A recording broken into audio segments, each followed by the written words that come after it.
160 million Americans voted in this election, a record high number of ballots and one of the highest voter turnouts in America's history. And yet our democracy seemed more fragile and under threat than ever before in history.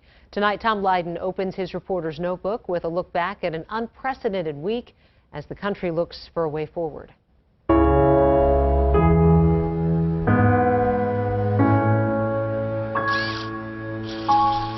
What does it say about America that we were boarding up storefronts for Election Day?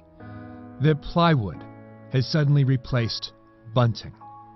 This is a fraud on the American public.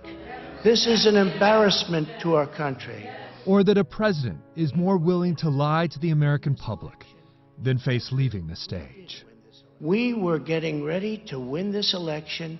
Frankly, we did win this election. It's become cliché to say we are a deeply divided country. It's misleading too. Because to say those divisions are Democrat versus Republican, blue versus red, or urban versus rural is to miss something else.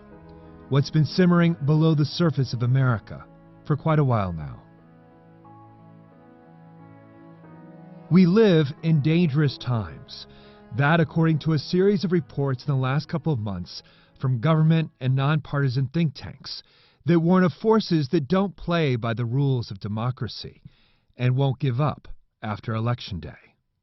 According to a Homeland Security threat assessment last month, quote, some U.S.-based violent extremists have capitalized on increased social and political tensions in 2020, which will drive an elevated threat environment at least through early 2021.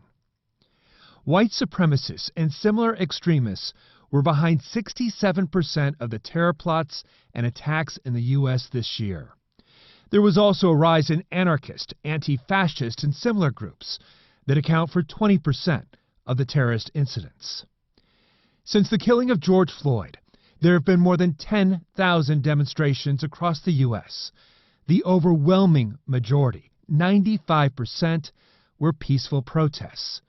Fewer than 570 involved some kind of violence, and most of it was isolated and confined to property damage. In Minnesota, we've learned the real violence is often sparked by agent provocateurs, like Umbrella Man, later identified as a member of the Aryan Cowboys, or the Boogaloo Boys, who have made no secret of their desire for an American race war. We are talking about violence at the very fringes of society. This is a dangerous moment tonight in America.